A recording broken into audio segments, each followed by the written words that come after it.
Olá, pessoal, sejam bem-vindas, bem-vindes, bem-vindos a mais um Babado Sério. Dessa vez, comigo aqui está o professor Cássio Eduardo Soares Miranda, é, psicanalista, professor, né, do Departamento de Fundamentos da Educação da UFPI. E a gente vai bater um papo aqui, falar de coisas sérias, mas um pouco de humor também, né? Tá. Enfim, e aí a dinâmica, Cássio, como eu fiz da última vez com o Daniel, é a partir de alguns textos, né, que a gente vai, e de preferência um pouco mais atuais, enfim, né, e a Uhum. gente vai falar um pouquinho do que surgia ali sobre gênero, sexualidade, sexo, e a área que você atua, né? Enfim. E aí eu já começo, então, com com algumas capas de livros, né? Várias capas de livros, psicanálise e sexualidade e gênero, o lugar do gênero na psicanálise, o cis no divã, enfim, tantos textos, tantos livros, tantas obras é, que tentam relacionar ou que Uhum. abordam, né, os temas do nosso canal e a psicanálise. E aí eu queria que você falasse um pouquinho sobre essa relação, sobre alguns desses termos, especificamente como gênero, né? São termos que são bastante usuais, assim, na psicanálise? Bom, Daniel, então eu te agradeço primeiramente pelo convite, pela oportunidade de estar aqui com você, né, discutindo e conversando assim, um tema que me é caro e que é um tema do qual eu gosto muito de tratar e discutir, né, isso Que que é bom. do âmbito da sexualidade, do modo geral, assim, né? Então, eu quero te Uhum. agradecer por isso e quero te parabenizar também pela iniciativa, né, desse projeto que você está aí articulando, trabalhando, acho que é muito legal. E um projeto que é muito importante, principalmente nesses tempos difíceis, né, que ainda estamos passando, embora tenhamos aí um certo lampejo assim de esperança, né, assim, ou de pelo menos alívio, né, que vislumbra aí, né, depois desse dia 30 aí de outubro, né? Então quero te Enfim, agradecer e te parabenizar por isso, assim, né, por esse trabalho, né, que eu imagino. acho que é bem bacana, né, é muito legal. E eu fico feliz de poder participar.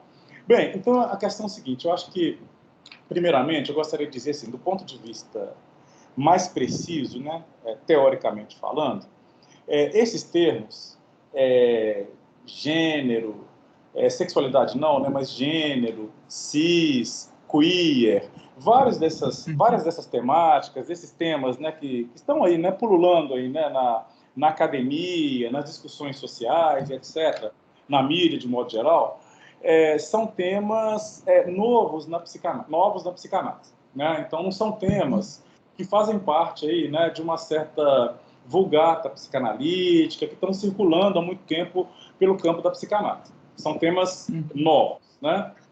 Do ponto de vista dessa nomenclatura, conforme estou dizendo, né? E são Uhum. temas muito importantes porque tem tensionado a teoria psicanalítica, né? Tem Uhum. problematizado, tem trazido uma série de situações para a psicanálise que tem feito a psicanálise pensar e repensar alguns dos seus conceitos e, obviamente, avançar, né? Só muito rapidamente, gostaria de só circunscrever uma coisa, acho que é importante, que primeiro que a psicanálise é uma teoria da clínica. O que eu estou querendo dizer com isso? Uhum. Que ela é uma teoria que surge de uma experiência clínica.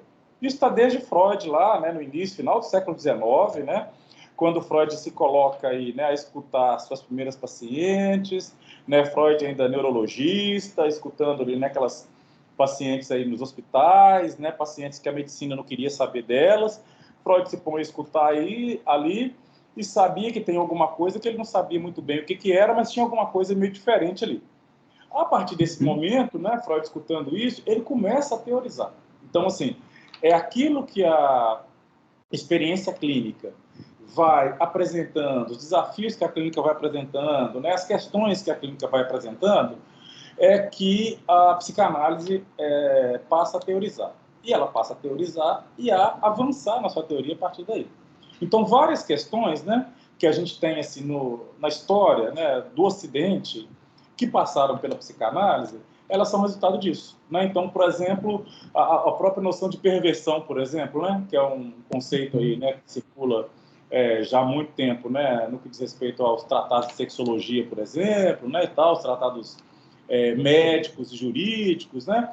Era um tema que já circulava, que de repente ele cai ali no colo da psicanálise, né? E a psicanálise vê as voltas com isso e começa a pensar a respeito disso. Da mesma maneira, né, fazendo um pouco desse salto, são essas questões ligadas, eu vou chamar de modo geral também assim, né, ligadas à teoria queer. A problemática do gênero, a noção de performatividade, a noção de binarismo, não binarismo, essa sigla mais ampla que a gente tem, né, LGBTQIAPN+, né? Essas questões são questões que também caíram no colo da psicanálise em função de desafios que a clínica ela começou a apresentar para a psicanálise. Então, na medida então, que, de alguma maneira, as pessoas começaram a ter uma certa presença no mundo, né, com um certo modo de viver, que destoava daquilo que era considerado mais ou menos normativo, padronizado, e essas pessoas começaram a chegar nas clínicas, nos consultórios, a psicanálise começou a se a repensar, né, ou a se questionar a respeito do que estava acontecendo. Né? Então, chegou uma mulher trans aqui. Isso me coloca uma questão, né, pensando do ponto de vista da psicanálise, coloca uma questão da psicanálise. Porque a psicanálise até então não pensava nisso, né, assim, né, do ponto de vista dessas categorias, né? Ela pensava em outras formas. E na medida que isso foi chegando, a psicanálise foi sendo desafiada a pensar a respeito dessas questões. Mas, para ser sintético, como eu estava dizendo, não são termos próprios, específicos à psicanálise. Se a gente for pensar assim, de uma maneira mais geral, a psicanálise é pensar na noção de sexualidade, né? Ou, para sermos assim um pouco mais lacanianos, Lacan vai chamar a psicanálise de uma erotologia, né? Que é bastante interessante, assim, no termo que ele usa, para dar conta... Erotologia de erótico, seria de erótico, isso? De erótico, né? Para pensar nessas questões mais gerais que diz respeito à nossa vida afetiva e sexual, né? Então ela vai pensar dessa maneira mais ampla. E como cada pessoa responde a partir de um determinado lugar, né? Qual é o lugar que eu ocupo no mundo, o lugar que eu me reconheço, o lugar que o outro primeiramente me reconhece, né? Porque esse reconhecimento primeiramente vem do outro, né? Porque eu estou ali enquanto bebê, um pedaço de carne, ele nem sei o que está acontecendo no mundo e alguém me reconhece. É um menino, é uma menina, né? Vai ser isso, vai ser aquilo, né? A partir desses lugares, né, que a gente vai colocando, primeiro sendo colocado, depois a gente vai ou se deslocando deles, ou se afirmando nesses lugares, né? Que a gente vai, então, respondendo a partir desse campo maior, né, como eu estava dizendo, que a psicanálise é chamada da sexualidade, para ser mais freudiano, ou de uma erotologia, para ser um pouco mais lacaniano, né? Uhum. Embora erótico seja um termo que o Freud também usava, Sim, né, sim. para relacionar, enfim, compulsão, né, Sim, até esse sim, ponto, sim. entendo. E aí, então, no caso desses livros aqui, a gente poderia dizer que há uma influência de estudos ou de casos clínicos que não correspondiam, vamos dizer assim, ao discurso que estava até então da psicanálise, por exemplo, freudiana e lacaniana. Seria isso. E aí, então, de certa forma, abraçaram, né? Essas psicanálises abraçaram, né, os É, estudos de gênero isso. e, inclusive, os termos. Elas foram Né? desafiadas, na verdade, né? Assim, né? Ou a psicanálise, né? Nessa tradição freudiana e lacaniana, nessa releitura que o Lacan faz do Freud, né? Esses termos, né? Como você está bem lembrando, eles de alguma maneira desafiaram a psicanálise, né? Colocaram a psicanálise em questão, né? Assim, então, nesse sentido, por exemplo, a gente está vendo, né? Sexualidade de gênero, relações de gênero e escutas clínicas, psicanálise, sexualidade de gênero, são problemáticas que foram desafiando a psicanálise, tanto do ponto de vista daquilo que o social vai apresentando, né? Tanto daquilo do ponto de vista que o social vai apresentando, quanto aquilo que do ponto de vista, de uma maneira mais estritamente falando, clínica, também vai desafiando a psicanálise. Né? Então, Sempre se afastando daquela ideia de doença, né, ou de síndrome, né, isso, talvez, uma coisa clínica, né? Não clínica médica, Não né? clínica médica, Clínica exato. psicanalítica, né? E eu acho que é Nesse importante, sentido. um ponto Uhum. esse ponto que você toca, realmente ele é importante por isso, assim, porque desde o início, quando Freud publica um texto, né, em 1905, né, chamado Três Ensaios sobre a Sexualidade, que já é Uhum. um divisor de águas, né, naquilo que seria uma espécie de proposição da psicanálise para essa temática da sexualidade, né? Então, assim, quem já leu esse texto, é um texto muito bacana, fácil de ler. Freud, né, é um cara que escreve bem, né, assim, é uma leitura fácil, né, não é uma leitura difícil. Então, assim, ali você tem 3 ensaios, né? No primeiro ensaio, Freud ele dialoga mais diretamente com sexólogos e os médicos da época dele, Uhum. psiquiatras, etc. E tal, alguns moralistas, né, assim também, da época, que estavam discutindo a problemática da sexualidade. Eles, na verdade, Uhum. estavam apresentando, né, a sexualidade a partir um pouco desse caráter que você está dizendo, né? Aquilo que era, de alguma maneira, fora da prática considerada normal, da prática considerada normativa, ela era tida como desvio sexual ou como perversão sexual, né? Então, você vai encontrar na época lá vários manuais dizendo dos pervertidos, dos invertidos, né, quando era para se referir, por exemplo, a uma prática homossexual, né? E Freud começa a discutir com esse teórico. Tanto que o leitor mais desavisado começa a ler esse texto do Freud, acha que Freud está concordando com ele, porque Freud está usando a mesma terminologia. Estão chamando de invertido, estão chamando de pervertido, não sei o que e tal, tal, tal, tal, para, num determinado momento, Freud dizer que isso que eles estão chamando, né, de perversão sexual, né, uma espécie de catálogo das perversões sexuais, é aquilo que acontece na vida do homem chamado normal, né? Do homem no sentido antropológico, né? Assim, né? O Freud usa esse termo mesmo homem, né? Que era o termo dominante da época.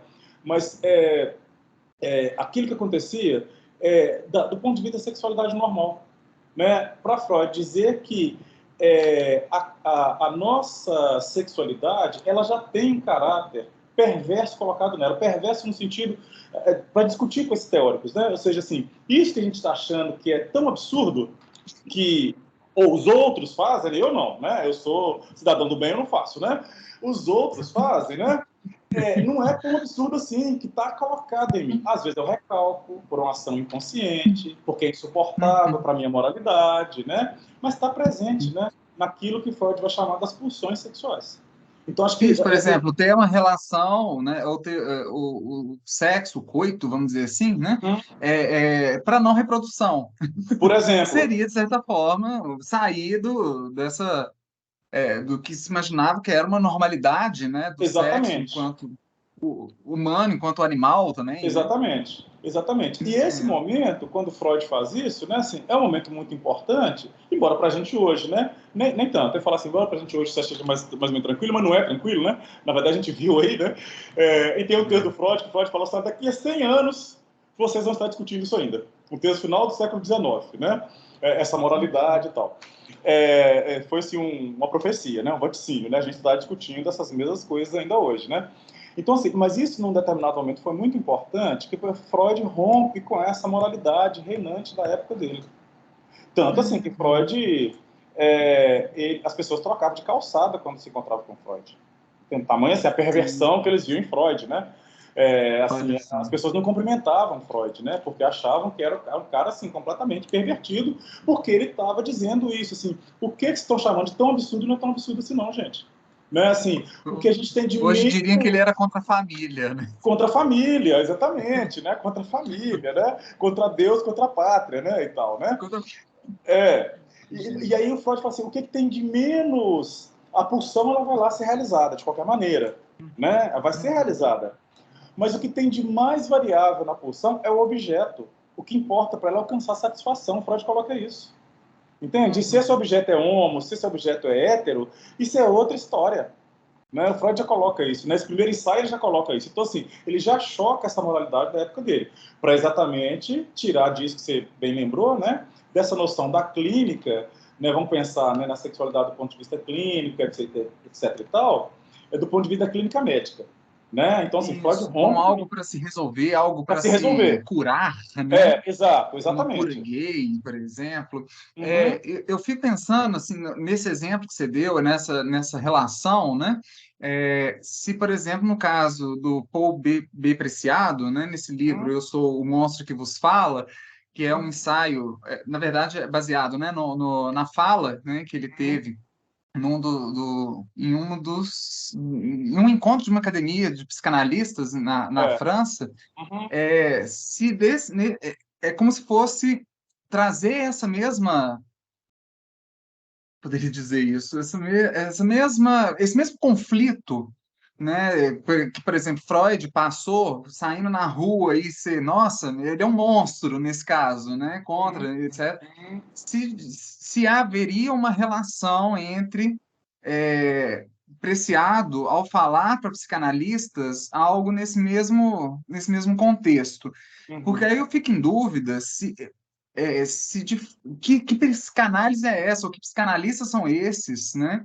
Que, estariam, de certa forma, taxando um homem trans, né, Aham, como monstro, embora aham, seja o próprio Paul Preciado que usa sim. esse termo, né, para Uhum, se referir a si.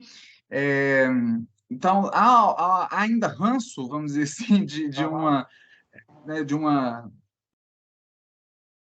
moral, por Uhum. exemplo, O que, essa fala, né, do Paul Preciado foi na escola da causa freudiana, né, na França, né, assim, e a fala dele causou um burburinho enorme, né, e tal, assim, né, que a gente pode até discutir depois de maneira mais específica, mas, assim, o que eu acho bastante, porque, assim, a gente teve discussões muito apaixonadas, assim, na psicanálise, né, a partir da fala dele. O que eu acho que já é importante, porque levou uma certa discussão. Embora eu tenha críticas a algumas coisas que ele tenha falado lá e tal, né? Que depois a gente pode até discutir sobre isso. Mas, assim, o que eu acho importante? Assim, porque ele desafiou a psicanálise, que eu estou dizendo, né? Novamente desafiou a psicanálise está habituada a ser convocada a responder os outros discursos, a dialogar com os outros discursos, a ser tensionada para os outros discursos, que é assim que ela avança, né?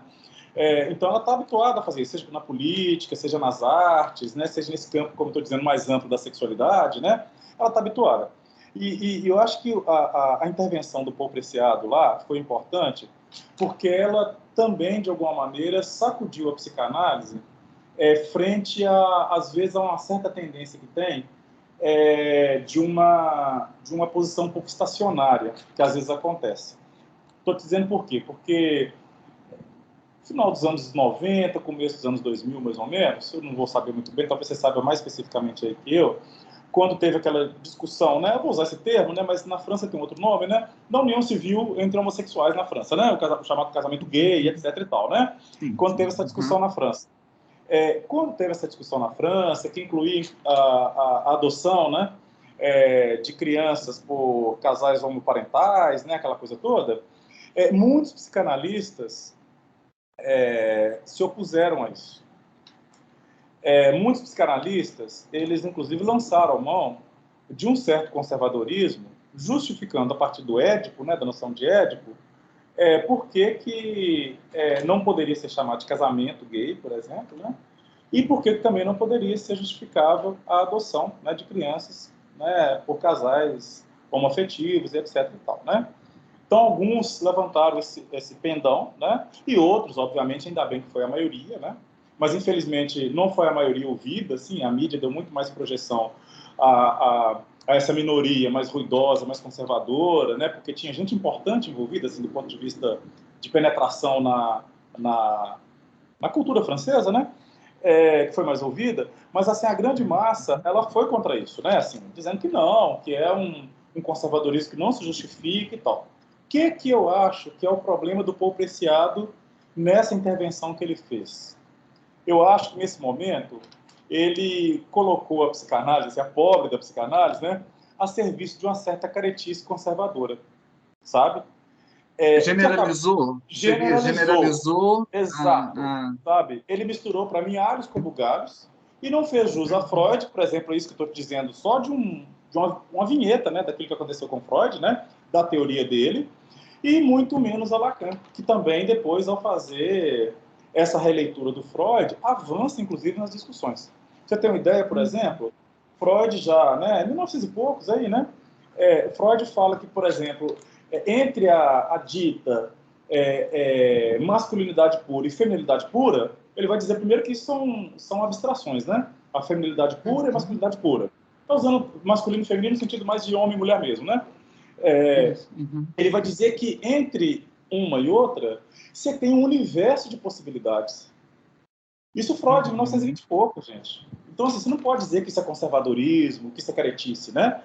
Tem uma carta assim, muito bonita que uma tia, né, me parece que era um paciente de Freud, que tem um sobrinho, né, nos Estados Unidos, que era homossexual e tal, e ela escreve para Freud. Não sei se você conhece essa carta, é uma carta muito bonita, que é famosa, né, que é curta. Fizeram um livro, né, de várias pessoas depois comentando, né, Sim, dessa dessa carta, né, a carta. Freud, não lembro como é que era o nome do livro também, mas Fizeram. sim, ficou bastante famosa, conhecido, né, muito Uhum. bacana. E Lee Freud já coloca É. isso de maneira muito clara, assim, muito avançada para a época dele, né, dizendo, gente, assim, você está achando que isso é um problema, que isso é uma doença? Não, não é nada disso, não é nenhuma vergonha. É do jeito que a tia fala de maneira muito envergonhada na carta, né? Ela fala assim, não é nenhuma vergonha o fato dele ser homossexual. Não é nenhuma vantagem também. Não quer dizer assim, o que Freud está dizendo? Gente, assim, isso não cheira nem fede nesse sentido. Se for você pensar, né, assim, qual que é a vantagem tem você dizer que a pessoa é homossexual? E qual que é a desvantagem que tem? É uma pessoa. Não é vantajoso nem desvantajoso, né? No caso, se a gente for pensar na evolução, né? Nem a Isso. evolução darwiniana e menos Exato. ainda, né, na evolução social, né? Não é Social. nenhuma Assim, eu falo, você tá um nessa ainda? estacionamento de evolução. Pelo amor de Deus, você tá nessa ainda, né? Você tá nessa discutindo Uhum, isso, coisa ainda, né? Então, assim, uhum, nesse sentido, eu acho que o Paul Preciado ele foi injusto, né?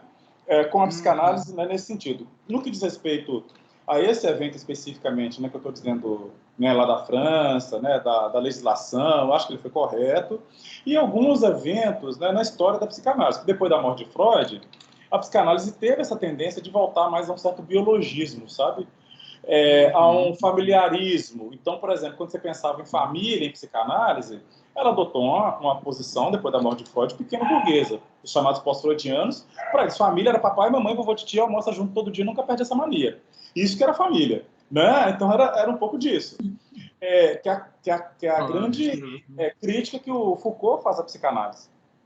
Ele faz a essa psicanálise, né? Que a psicanálise descambou para o familiarismo, que é verdade, né? Isso não é uma mentira. É. O que me parece, então, é que a fala do Paul Preciado, está um pouco fora da época, né? Ou Porque, pelo que você talvez, está falando, assim, o Foucault ele fez a crítica no momento em que estava, de isso, fato, grande parte, né, isso. dos Uhum, psicanalistas, né, e tal, uhum, mas parece que Paul Preciado não acompanhou a própria é, evolução, né, isso. Uhum, da psicanálise e da forma com que ela é exatamente. Exatamente. abordada, né, ou usada, né, vamos dizer Exatamente. assim, Que é né, um problema. clinicamente, inclusive. Exato. Que eu acho que é um problema, como você está dizendo assim, eu acho que nesse sentido, assim, a crítica do Foucault ela foi mais precisa, foi mais honesta, eu gostaria de até usar esse termo, foi mais honesta porque ele circunscreveu um determinado momento. Ele reconhece tudo Ah, aquilo que Freud colocou em termos de contribuição para a sexualidade, para essa chamada arte erótica, né, como forma ele coloca, né, a psicanálise como um movimento libertário, libertador, né, o Foucault reconhece tudo isso, mas ele fala aqui, ó, a psicanálise parou. Foi depois da morte de Freud, como eu estou dizendo, né, com essa tendência ao biologismo, então o falo é o pênis, né, sendo que Freud isso depois muda, né? Mas nesse momento eu falo parceiro pênis, a família, essa família, como eu estava te dizendo, pequeno burguesa, né? E tal. Esse momento é a crítica do Foucault, é o momento quando o Lacan aparece fazendo o ensino dele e vindo com essa mesma crítica. Né? O Lacan vai colocar exatamente isso. A psicanálise ela está a serviço da tecnocracia e da moral pequeno burguesa. O Lacan vai com essa mesma crítica. Né? A psicanálise se curvou, né, a essa moralidade. Né? E ele não está fazendo uma crítica simplesmente porque tem que criticar, não. Ele está fazendo uma crítica exatamente por isso. Ele fala assim, olha, quais são os fundamentos freudianos, que essa psicanálise chamada pós-freudiana, né, quais são os fundamentos que ela está usando para justificar isso. Aí ele vem com toda a dimensão da lógica, com a linguística, né, com a topologia, com a própria antropologia, para dizer, não, isso não é família. Né? Família é outra coisa. O Édipo freudiano não é esse Édipo que vocês estão lendo. Né? Então, assim, quando eu digo assim, o Paul Preciado, acho que ele não foi justo, porque, por exemplo, assim, ele fica nesse momento do Foucault, acho que é importante, mas ele não vê depois o que veio antes, o que o próprio Freud colocou, e o que o Lacan, inclusive, propõe depois. O Lacan, com o quadro da sexuação dele, por exemplo, né, que ele vai mostrar as funções, é um avanço enorme também para dizer disso, assim, né? Entendo. A gente poderia fazer um paralelo também com essa publicação no Twitter, que eu até usei também para conversar com o Daniel, né, em que essa Larição da Zona Sul, né, desses ES, né, quando fala da linguagem neutra, é um tentáculo do narcisismo, e isso tem que ser tratado como transtorno psicológico, né? Seria um pouco também desse ranço aí, de novo, né? Agora usando jargões ou termos, né, da psicanálise ou da psicologia, né, para combater alguma coisa que seria contra a moral e os bons costumes. Olha só, que é interessante também, né? Porque na medida, por exemplo, que a psicanálise foi se popularizando, ela também acabou dando margens, né, ao mau uso dos seus conceitos, né? Isso. O conceito de narcisismo é um deles, assim, é uma prova do que assim, as pessoas fazem com a psicanálise, né, em nome da psicanálise. Quer dizer, fazem um uso muito específico, tudo bem, uso popular. Eu acho que a gente tem que saber, assim, diferenciar o que a psicanálise vai falar de narcisismo, o que popularmente as pessoas estão falando de narcisismo, né? O Freud vai ser muito claro, né, e o Lacan depois vai retomar isso. Ele vai dizer de maneira muito clara assim, que o narcisismo ele é estruturante. Ele não tem essa conotação negativa, né, conforme o popular coloca. Né? Então, acho que assim, esse é o primeiro ponto. O segundo ponto, eu acho que o Larição, ou a Larição, não sei, né, está muito equivocado. Né? Assim, tem nada a ver uma coisa com a outra. Né? Mas, Daniel, eu fico pensando, eu não tenho assim, uma resposta muito clara para te dar não, sobre a questão da linguagem neutra, porque eu vou tentar assim, ser mais tranquilo, né, na hora de falar da perspectiva que Lacan coloca, porque o Lacan, né, quando ele vai fazer esse primeiro momento do retorno dele a Freud, ele vai recorrer à linguística, principalmente no primeiro momento, né, Saussuriana, né, e depois ele vai buscar outros linguistas, mas para dizer exatamente isso, assim, de que a linguagem ela segrega, né? Ela separa. Quando eu falo homem, eu já estou segregando tudo aquilo que é não homem, né? Ou não é homem, né? Quando eu falo criança, eu já estou separando, né? Então você vai, por exemplo, banheiro, né? Vamos pensar no banheiro aí, né? Você chega num lugar, você vê lá menino, menina, masculino, feminino, homem, mulher, né? Automaticamente, quando você vê homem, né? O que você faz? Você já separa do que é a mulher. Essa função da linguagem, ela é importante na medida que nos orienta? Né? Ela me orienta, né? Se eu falo claro, escuro, noite, dia, esse binarismo, né, da linguagem, então, para dizer disso, né, ele é importante porque dá uma certa orientação. Só que esse binarismo, ele é um fundo, ele tem essa presença simbólica, né, dessa dimensão da linguagem mesmo, que é aquilo que nos organiza, que é aquilo que nos ajuda a nos comunicarmos, e etc. e tal, mas ele também tem um fundo que é imaginário, né?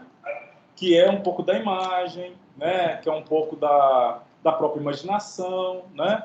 E, a meu ver, me parece assim, que a linguagem neutra ela tem um pouco dessa ideia, né? Assim, de você, de alguma maneira, eliminar essa proposta binária, né? Assim, como estou dizendo, assim, eu estou fazendo ensaios a partir de algumas coisas que eu leio, né, sobre linguagem neutra, binarismo e também a partir daquilo que a psicanálise vem propondo.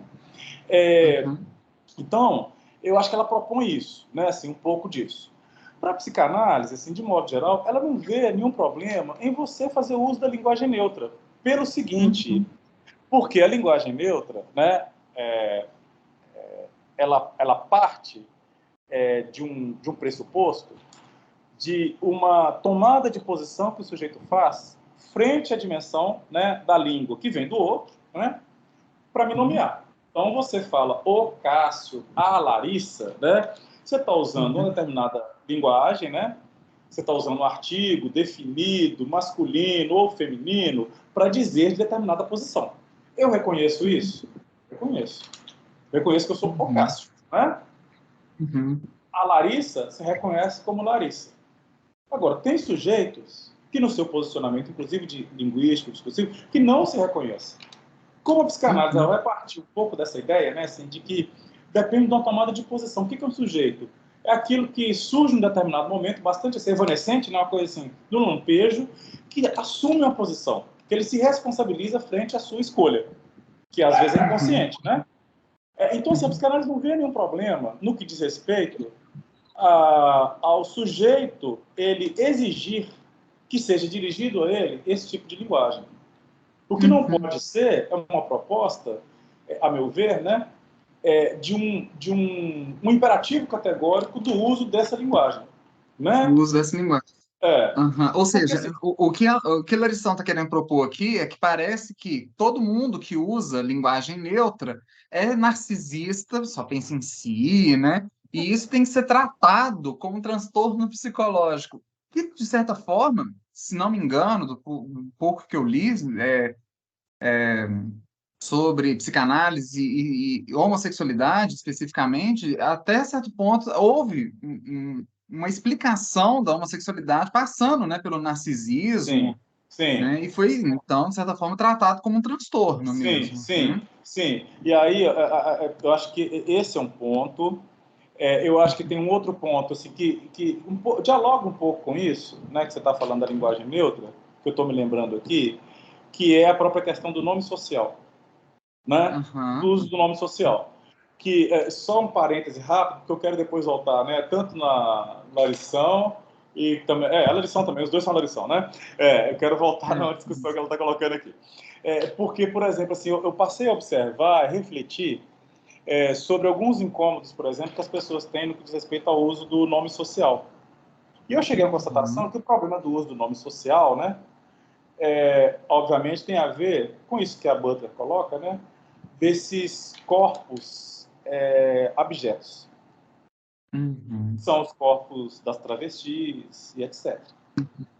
Porque o Marcos, ele não quer ser chamado de Marcos, ele quer ser chamado de Larissa. Isso incomoda.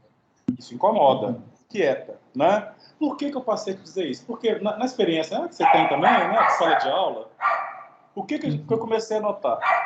Eu, por exemplo, eu tenho uma aluna, eu vou falar o nome dela aqui, que não tem problema nenhum, que ela fala isso publicamente, né, e tal, que numa dessas discussões, inclusive, que a gente está fazendo, ela, um dia, ela se chama Francisca, o nome dela de nascimento, né? O nome jurídico dela é Francisca. E eu sempre chamava Francisca, ela respondia e tal, e os colegas chamando ela de Laura. Né? Mas não era Francisca Laura, não era Laura Francisca, era Francisca qualquer coisa. E eu vendo aquilo e tal, aí num dia da discussão, né? Eu sempre chamando ela de Francisca, ela nunca pediu, né? Me pediu para quero que me chame de Laura.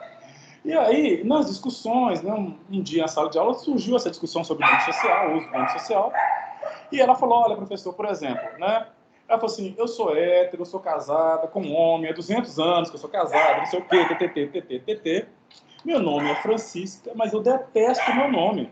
Eu gosto que me chamem de Laura, e as pessoas me chamam de Laura. E ninguém vê nenhum problema em relação a isso. Aí eu tenho uma outra, eu vou falar o nome fictício aqui, né? Que se chama Maria, mas gostava de ser chamada de Joana.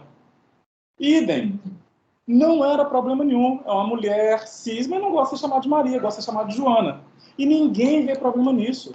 Agora, quando é o Marcos que quer ser chamado de João, porque é de Maria, né? Que se reconhece enquanto tal, isso já vira um problema. Então, assim, a minha ideia, né, a mesma história da linguagem neutra, que isso tem a ver muito mais, né, com isso que a Judith Butler, né, nos ajudou a chamar, né, de maneira mais marcada, que já está em Freud, né, dos corpos abjetos, sabe? Acho que tem um pouco a ver com isso. E a Larissa, eu acho que ela toca nisso, assim, quando ela fala que isso é narcisismo, é transtorno psicológico e tal, é porque tem essa marca histórica, da homossexualidade enquanto perversão, né? Enquanto uma perversão que está aí, e enquanto perversão tem que ser tratada, né? Como ela está colocando, né? E porque tem essa marca da constituição da homossexualidade enquanto uma passagem pelo narcisismo. Mas a questão é exatamente essa. Todos nós, para nos constituirmos, nós passamos pelo narcisismo. E aqui é o que o Freud está colocando. Gente, vocês estão nessa ainda? Se é uma vantagem ou desvantagem ele ser homossexual, né? Lembrando da cartinha lá, né? Não tem nada a ver uma coisa com a outra, né? Então, assim, todos nós passamos por uma certa posição narcísica no momento da nossa constituição enquanto sujeito, e que é importante para a nossa constituição. O Freud coloca uma condição fundante daquilo que a gente chama de subjetividade, né? Seja homem, seja hétero, entende? Seja homem, seja hétero, né? Que tem a ver com a maneira, primeiro, como o outro me olha, né? E me captura nesse olhar, né? E aí eu tento responder, assim, um pouco dessa imagem que eu vejo minha, né? Refletida no outro. Tem a ver com isso, né? Então, assim, eu acho que, assim, ô, Larissão, não é transtorno, não, viu? E aí, né? Nada para ser tratado por um psicólogo, por um psicanalista, por um médico, nada a ver. Disso, não tem que medicar, não tem que nada, né? E aí a questão que ela coloca da linguagem é forçada, né, e tal, essa coisa toda, ela não deve ser da linguística, né, nada disso, porque ela não, né, a gente sabe, né, que a língua ela é um fato social e que ela muda, né? Muito lentamente, mas muda, né? Muito lentamente, né? Então, isso é da língua, né? Assim, se eu usar amanhã, se eu usar todes, né? Vai ser, bem provável, né, que seja, inclusive, um modo de falar dicionarizado, né? Colocado, estabelecido, né, enquanto norma linguística, né? Assim, né? Essa é da língua, né? Eu estou aqui pensando agora, já para fazer o link para o próximo texto, né, que a gente vai comentar, a dificuldade de lidar com esse real, né? com essas mudanças, enfim, né? E aí eu vejo esse caso agora também, é o último, né, que a gente vai comentar. Não esqueci que a gente vai falar em algum momento sobre a problemática da Butler ao interpretar, ao entender o simbólico, né, do Lacan. A gente deixa isso para um outro momento, para um outro vídeo. Mas aí eu acho que aqui seria interessante, né, a gente falar desse fato ocorrido há poucas semanas, né, há poucos dias, da atriz Cássia Kiss, né, que fala gays e lésbicas querem destruir a família. Né? E aí eu vejo, assim, do pouco também que eu li, ou que eu tenho observado, eu estou aqui com esse livro aqui não sei se vai aparecer direito, né? As homossexualidades na psicanálise, na história de sua despatologização. Né? É um livro organizado pelo Quinet, pelo Antônio Quinet e o Marco Antônio Coutinho Jorge. Sim. No primeiro capítulo do Coutinho Jorge, inclusive, ele cita uma fala do Antônio Quinet no colóquio As Homossexualidades na Psicanálise, 40 anos de Stonewall. E aí ele diz que o Quinet cunha o termo homoterrorismo para algumas situações, o que hoje, né, o que a gente chama de homofobia, porque eu acho que o termo fobia, né, para psicanálise é diferente, né, também, diferente, de novo, né, fazer aquelas misturas, né, de nomenclatura, eu acho que a psicanálise, para abraçar o termo homofobia, seria bem difícil mesmo. Então, seria um homoterrorismo, ou homofobia, se a gente for usar o termo mais popular, né? Popular, né? Se você enxerga ou vê isso também como um psicanalista, né, que lida com discurso, com linguagem, como uma marca, uma materialização, né, na linguagem de uma homofobia, nessa fala da Cássia Kiss? Eu gosto muito desse termo aí que o Quiné usa, né, do homoterrorismo, inclusive pela dramaticidade que tem, né, quando você fala terrorismo, né, assim, né, tem um impacto muito grande, né, porque terrorismo todo mundo entende, e inclusive quando se coloca, eu acho que vacila um pouco, né, esse termo mais popular da homofobia, ou vários outros que a gente tem das fobias aí, né? Eu acho que ele tem um impacto maior, assim, sabe, assim, do chamado homoterrorismo, né? Porque, inclusive, ele vai, assim, de alguma maneira, ajuda a vacilar uma outra questão muito popular que tem, que é a chamada ditadura gay, né? Lembra aí da chamada ditadura gay, né? Mas, assim, Aham. voltando, aí sim, ô Daniel, eu queria só esclarecer o seguinte, porque, assim, realmente, para a psicanálise, né, essas noções teóricas da psicanálise, elas são muito específicas, muito preciosas, né, assim, né? Em determinados momentos, assim, tem até mesmo um certo preciosismo em relação a isso.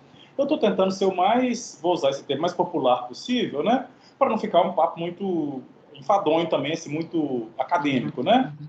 Mas, Uhum. assim, então, eu acho que essa questão que a Cássia Kiss coloca, que ela é uma variante, né, desses vários discursos, né, que a gente tem, ou desse discurso, né, que é esse discurso do homoterrorismo. Eu enquadraria isso nesse ponto, porque assim, o que a gente tem visto, né, é um recrudescimento desses discursos conservadores e até mesmo reacionários que tem surgido, né, ou tem ressurgido, na realidade, na nossa cultura, né? Então a gente passa por um momento assim de uma certa uma abertura maior, né, que a gente teve, por exemplo, né, dos anos 2000 até mais ou menos 2015, 16, né? Mas me parece que vem como uma espécie de uma forma de resistência, né, essa abertura, esse homoterrorismo, né? Acompanhado de várias outras situações.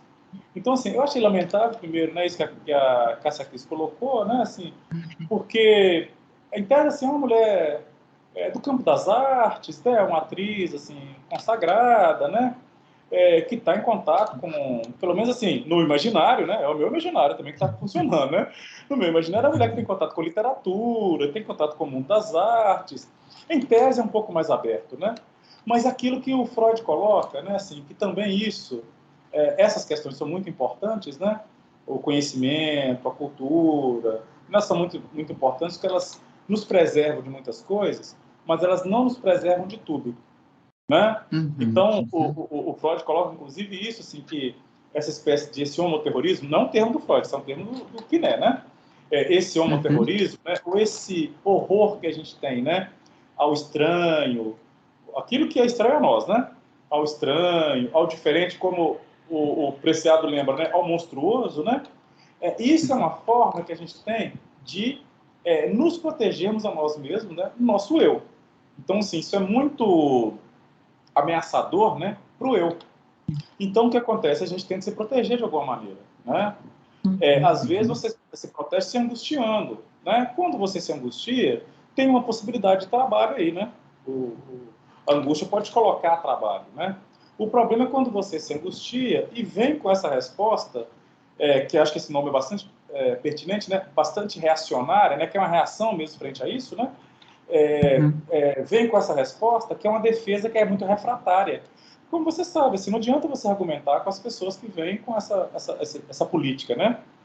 Não adianta muito você Uhum. ficar argumentando, você ficar discutindo, porque é uma estratégia muito defensiva. Então tem a ver muito com aquilo que é particular mesmo de cada um. Né? Eu acho que isso é um ponto, sabe? Uhum.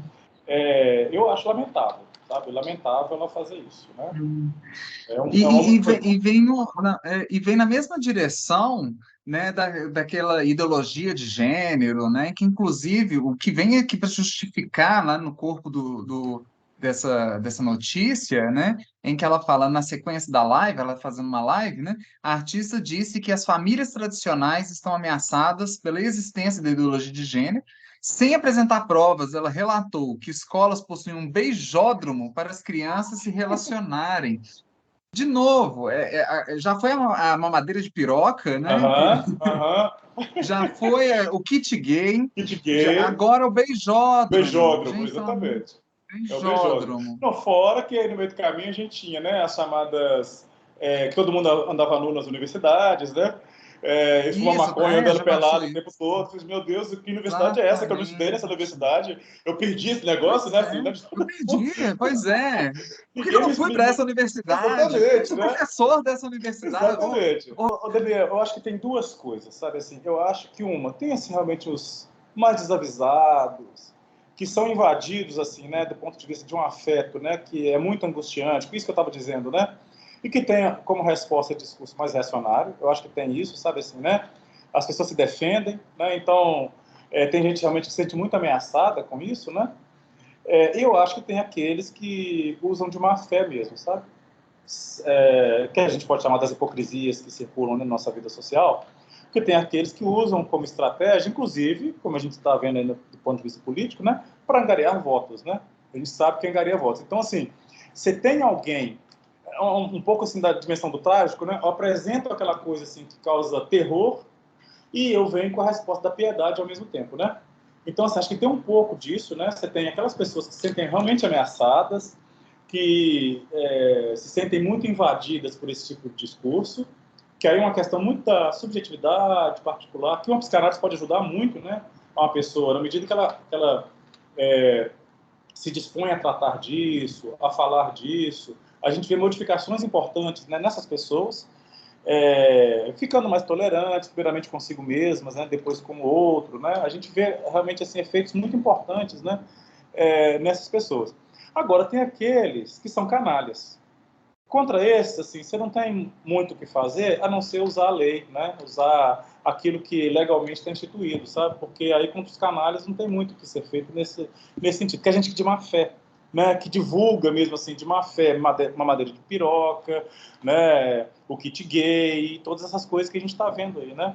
Só um parênteses muito rápido. Eu me lembro no final de 2018, né? Ainda próximo ao segundo turno, eu fui a um restaurante, assim, com as amigas e tal, meio de semana, estava vazio, e aí eu tinha esquecido a carteira no carro, e fui buscar a carteira para pagar, né?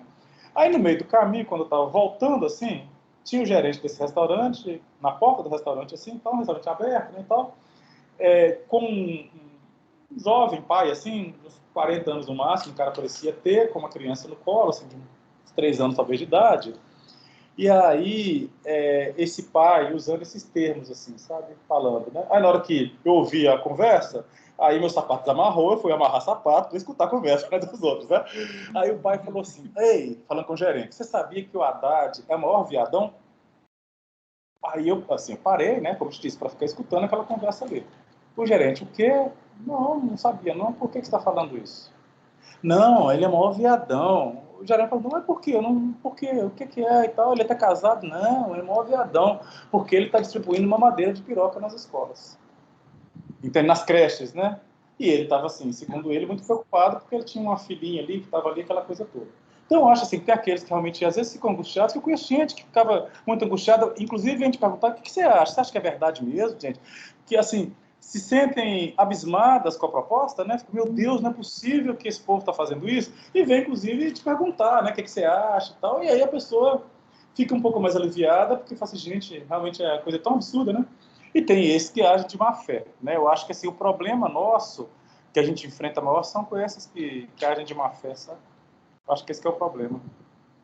E esses sim precisam, com muita urgência, procurar um psicanalista, Precisa. né? O problema é que esses não vão, esses que agem de má fé, sabe? É, Esse que é o problema. porque eles não se sentem mal, né, nesse Não, não se sentido, sentem. né? Pelo contrário, eles lucram com isso, né? Eles lucram com isso. Uhum. Lucram com isso, É. né? Tem um ganho, tem um gozo do ponto de vista de satisfação, né, subjetiva e muitas vezes ganha, inclusive, um gozo econômico mesmo, né, financeiro disso, que a gente está vendo aí, né, essas coisas que estão acontecendo, né? Contra esse aí é E só aí, lei mesmo.